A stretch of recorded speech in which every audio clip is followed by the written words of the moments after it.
Alors, je sais pas vous, mais moi j'ai passé un bon week-end là. Bon, c'était un peu fatigant, mais vous savez qui a passé encore un meilleur week-end? Eh ben, ce sont les heureux détenteurs d'actions Thales et des autres entreprises de guerre européennes. Ouais, ça arrête pas de grimper les indices boursiers, et encore, on n'a pas encore les chiffres des futurs dividendes, hein. On a quand même de plus en plus d'indices pour savoir à qui elle va profiter cette poursuite de la guerre. Bienvenue sur Actu Réfractaire, votre quotidienne indépendante et critique de l'actualité. D'ailleurs, on est en financement en ce moment, donc si tu veux soutenir la Actu Réfractaire, que tu regardes ça régulièrement, tu trouveras en description le lien pour notre cagnotte 2025. Oui, parce que là, sur Actu Réfractaire, on est quand même pas mal dessus tous les jours, donc pour pouvoir financer tout ça, on a besoin de vos dons. Aujourd'hui, on va parler de quoi? De la situation en Syrie et de la censure politique en France.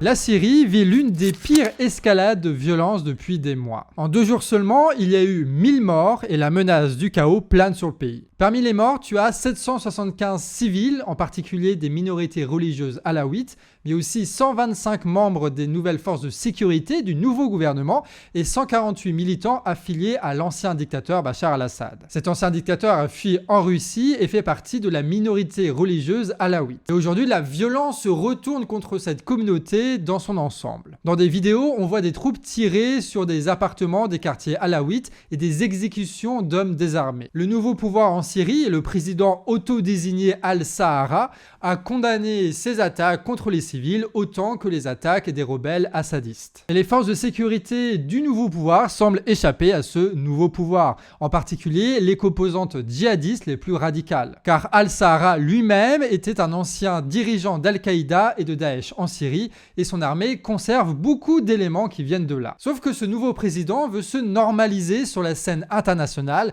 notamment pour obtenir la levée des sanctions économiques états-uniennes et européennes. Ces derniers jours, le nouveau président a nommé un comité pour la préservation de la paix civile composé d'anciens proches de Bachar al-Assad. À force de normalisation, le nouveau pouvoir syrien se coupe d'une partie de sa base la plus radicale qui désire se venger des assadistes et opprimer des minorités religieuses. Ce qui fait que des civils alaouites en ce moment se sont rapprochés des bases militaires russes pour demander protection de la Russie et y trouver refuge. Et d'après les médias israéliens, certains ont aussi demandé la protection de l'État israélien. Et t'as même un double jeu assez intéressant à analyser sur l'État israélien. Apparemment, lui aussi, aujourd'hui, il se positionne comme, protecteur des minorités religieuses. Sauf que pendant longtemps, les alaouites, ils s'en foutaient, c'est plutôt considéré comme des ennemis, mais ça pourrait changer. Pour comprendre ça, il faut voir que l'État israélien veut déjà se positionner depuis longtemps comme le protecteur des Druzes, une autre minorité religieuse en Syrie. Dimanche, le ministre de la guerre israélien Katz a dit qu'il permettrait la défense des Druzes dans le Golan qu'Israël occupe militairement. Comme ça, ils essaient d'obtenir le soutien de la population dans leur annexion. Al-Sahara, le président syrien, essaye aussi d'obtenir des concessions de la part de l'État israélien.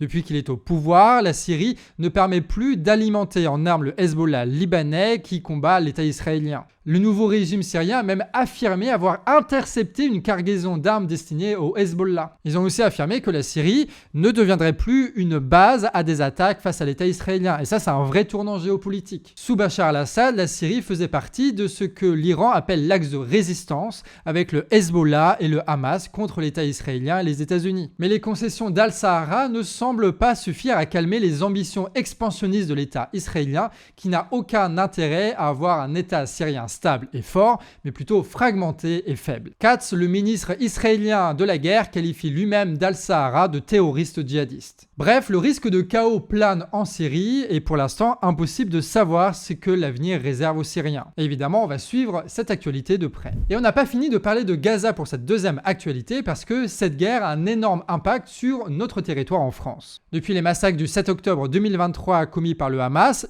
l'État israélien a décidé de mettre en place une politique qualifiée par les organisations internationales de tentatives de génocide et de crimes de guerre. Mais au nom de l'horreur du 7 octobre, on ne devrait rien dire, rien critiquer, sous peine d'être considéré comme antisémite. Malgré cette tentative d'intimidation massive, ça n'a pas pris et la critique de l'État israélien, de ses complices et de son gouvernement continue en France. Mais ce n'est pas sans conséquence. Ne pas être d'accord avec le pouvoir, c'est subir au mieux du harcèlement, au pire la fin d'une partie de sa vie professionnelle, comme Blanche Gardin, qui n'est plus sur aucun projet de cinéma depuis son sketch qui dénonçait l'usage permanent de l'antisémitisme pour faire taire les opposants. Et récemment, on a même passé un cap. L'eurodéputé France Insoumise Rima Hassan a accusé l'entreprise marseillaise Eurolink de fournir des armes à l'État israélien et donc de participer au massacre. D'après les révélations de Disclose en mars 2024, cette entreprise fabrique des maillons qui permettraient de relier les balles pour les mitrailleuses. Et selon le très crédible gouvernement, en fait, il se serait fait réexpédier, même si on n'a pas trop de preuves de ça. Bref, Rima Hassan ne s'est pas laissé convaincre par cette propagande absurde,